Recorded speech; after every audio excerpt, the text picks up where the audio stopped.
Hello, everybody. My name is Dexter B. Jenkins, and I want to say I'm super excited to be part of this Juneteenth legacy event. I want to thank JJ Conway and her team for, first of all, putting this event on and then allowing me to be a part of it. So, my assignment in 20 minutes or less is to be able to talk to you about the courage to become a real estate wealth creator. As you guys know, that real estate is a phenomenal tool for building wealth. And so I want to talk to you about how to do that, but then I also want to talk to you more importantly about the courage that it takes to become wealthy. One of the things that I am finding, and I understand this to be true, is that in today's society, you have to decide that you're going to be wealthy. And there are a number of things that are hindering you and I from beginning to do that. I call it programming, and I call that programming really it's almost like a magnetic pull on you that's hindering you from going towards wealth. Now, wealth means different things to different people. You'll have to define your own, you have your own definition of what wealth means to you. For some people, it is a big house. For some people, it is having a Lamborghini or a sports car. For some people, it is wearing a Rolex. And then for others, it's time freedom. For others, it's a lifestyle freedom. But whatever you decide wealth is for you, you've really got to take the time to decide what that is. And then you have to be courageous enough to go for it. And most people don't understand that when you decide to become wealthy, that is a courageous act. When you want to break out of the pack, you want to break out of the so-so lifestyle and decide to become wealthy, that is a courageous act. And as I was saying, I believe there are a number of factors that are hindering us from doing that.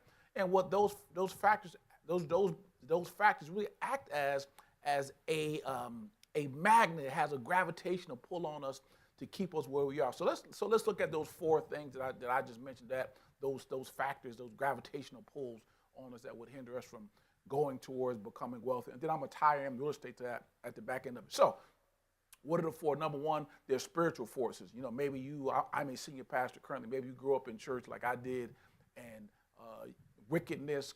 Wealth was equated to wickedness in many respects, and poverty was was really tied to you being holding, so on and so forth. Or maybe you grew up and you heard Jesus was poor, or you heard scriptures misquoted that money is the root of all evil, which is the love of all money is the root of all evil. 1 Timothy chapter 6 verse 10 talks about that.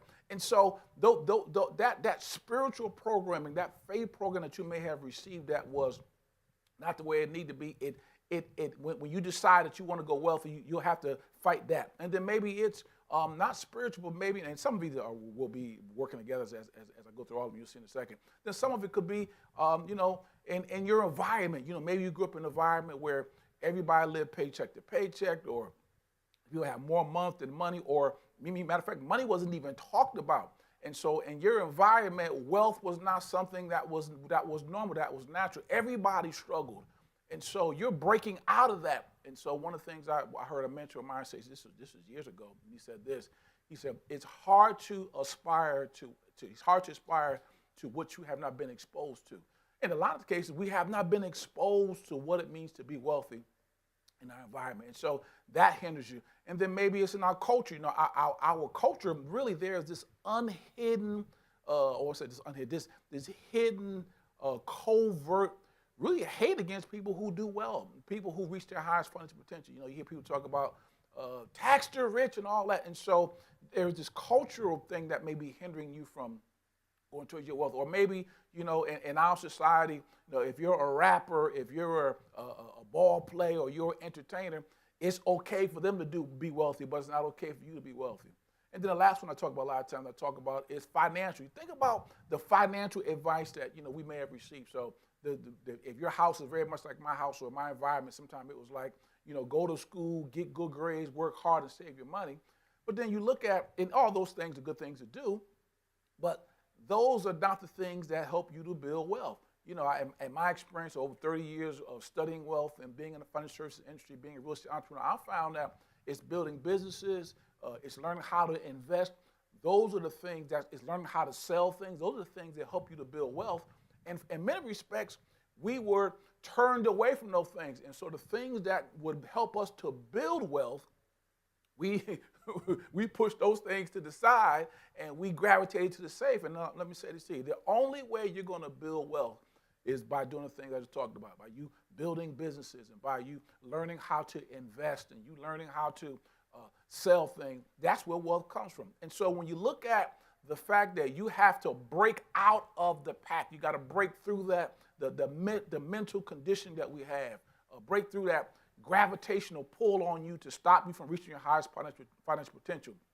That's what I'm encouraging you to do, because I believe if you're watching this, your desire is to, whatever term you want to use, whether you want to become rich or whether you want to become wealthy, or as I like to say, you want to reach your highest financial potential. That's the first decision you got to make, is you got to decide, you know what, I'm going to be wealthy. Now, how does real estate play in that? Because I said my title was this, the courage to become a real estate wealth creator.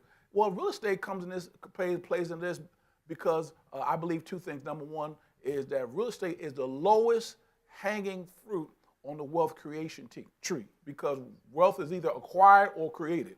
And so when it comes to talking about becoming wealthy, when you begin to look out how easy it is, I'm saying, or how simple it is to create wealth on real estate, man, you'll be like, wow, I can't believe I didn't do that before. Many years ago, matter of fact, I still say this. This is just my personal opinion. I believe this. I said, real estate is the lowest hanging fruit on the wealth creation tree. Meaning, you don't even really have to know that much and even know what you're doing to have your wealth increase through this thing called real estate. Many years ago, my kids are adults now, but when they were small, we would go apple picking. And, you always have tree apples that were way up at the top, and then you had the apples that were at the bottom. And, they were like, Dad, pick me up, and I'll pick them up, and they get a high apple. But then they were apples where they didn't need me. They just reached down and grabbed it. And so that's what I believe real estate is that if you really begin to get a sense of how it works, how to make it work for you and your family, it's just the lowest hanging fruit on the wealth creation tree. But then the second reason why I think you should use real estate to build wealth is this. Black and brown people have had a unique relationship with real estate since we were brought here. Think about this. You and I were brought here to work the land, right? And now it's time for us to begin to own it. And then think about on the other side of slavery where, when we were released, we were supposed to get 40 acres and a mule. Well, what they knew was that if they had some land or they had some real estate and they could learn how to monetize it, that was their way to being wealthy. And so I believe that, listen, in the year 2023, we've got to learn how to use real estate as a wealth creation tool, because when we do that, it will allow us to reach our highest financial potential. Now, how do you do that? Now, there are a number of strategies you can use. I'm only going to talk about one. There are some people they fix and flip. So if you watch HGTV, you understand what that is. Or some people lend money out, meaning they don't do anything with the actual property or the asset itself, but they lend money out. And so that's a way you can do it. So there are too many ways to be. That would be a whole other video to even get into. But I want to talk about one strategy in particular, which most people know is called a buy and hold strategy, which simply means this: I buy a piece of real estate and I rent it out. So that it could be a single family home, it could be a duplex, which mean that you got 2 units, it could be 3, it can go as high as, the sky's the limit as to how many units you can get. But I want to talk to you about what I believe, because when it comes to long-term wealth, what I found that, in my experience, people who build wealth with real estate, they build it through this buy and hold strategy. So there are really 4 things that you can do, or 4 wealth generators, as I like to call them, of real estate when you buy and hold it. Got it? Now, this is the biggest pushback I get, so lean in on this. The biggest pushback I get is, Dexter, I don't want to be a landlord. And let me say this to you. If you're going to be wealthy because you decide to become wealthy, correct? You've got to take responsibility for your own life. Let me say that one more time. If you're going to become wealthy, you've got to take responsibility for your life. You can't abdicate that out. And when we are not willing to take responsibility, we end up being not reaching our highest potential, in some cases being poor. So I don't want to talk about you not being a landlord. See, we got to begin to think strategically. No, I'm not saying you have to do it forever. There are other ways you can get around that, hire property managers, things of that nature. But the biggest pushback I get is this. I don't want to change toilets. I don't want to have to deal with tenants. We're not talking, so there has to be a mind shift thinking that, hey, I'm using this piece of real estate in order to build wealth. I'm not doing this to change choice. I'm not doing this to be a landlord per se, but I'm using this as a tool to build wealth. Now, four ways that you can use real estate to build wealth using the buy and hold strategy. Number one is cash flow. Now, why is cash flow important when it comes to building wealth? Because cash flow is probably the most important word when it comes to finance and business. Because if you got strong cash flow, you can really weather a lot of storms and you're doing well. So one of the things that if you buy right and if you have to rehab it right, now cash flow is what? It's simply the difference between what you have left over after you pay all the bills. So that's your mortgage and insurance. I don't want to get too deep in this, but one of the ways that you build wealth is through this thing called cash flow. And you want to build as many streams of income, as many streams of cash flow as you can. And in one way you can do that is through this thing called real estate. Number two is the second reason why you want to do it is because of this thing called appreciation. Now, appreciation is simply this, meaning I bought a property for this, and now it is worth this. So, there are two types of appreciation. There's something called natural appreciation, meaning that after a while that, because of you hold a property for a while, it just appreciates because you bought it for $200,000, you held it for maybe 2 or 3 years, and it grew to $400,000. That's one of my property. I bought it for, I think we bought it for about $218. Now it's worth about $425. Well, we didn't do anything to it. We just, matter of fact, we didn't even live in it. We rented it out, and as we rented it out, we had our tenants pay the debt, which I'm going to talk about in a second. But it just appreciated. But then there are also ways that you can have this thing called forced appreciation, meaning, well, how do you force appreciation? Well, you'll force appreciation by, hey, maybe you adding a bedroom onto it. Maybe you add a bathroom or you update the kitchen. Well, what that does is that causes your house to appreciate. Now, appreciation is what I call, like, in some cases, tomorrow money, where cash flow is today money. And so two ways. So you got number one, you got cash flow. You want to have much cash flow coming in as you can. The number two is through this thing called appreciation. What's the third thing? Well, this is a big one. Hold on to your wig for this one. It's this thing called tax benefits. Now, if I were in a room with you, I would say, how many of y'all like to, or hold your hand, or how many of y'all like to pay taxes? And everybody would be like, boo. Nobody's a big fan of paying taxes. Let me say this to you. Real estate has phenomenal tax benefits. And matter of fact, one of the ways that wealthy people offset their income that comes in is they buy taxes. They buy real estate. Now, I'm gonna give you an assignment. The main thing that you can write off on your taxes. So it's the interest that you pay.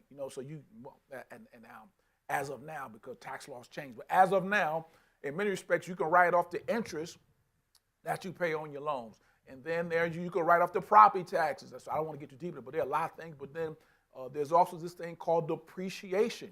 So there are a lot of different ways to save on your tax bill through this thing called real estate. And then the fourth one is this thing called debt pay down. Now, why is debt pay down so important? Well, debt pay down is so powerful because, meaning this, as you're making, now this only happens if you took it out and paid debt on it. If you have a mortgage on that, if you pay straight up cash for it, you don't have a debt on it. But if you did, meaning this, every month that a payment is being made, guess what?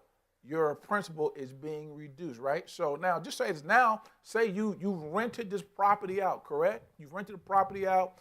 Somebody else is paying down the principal on it.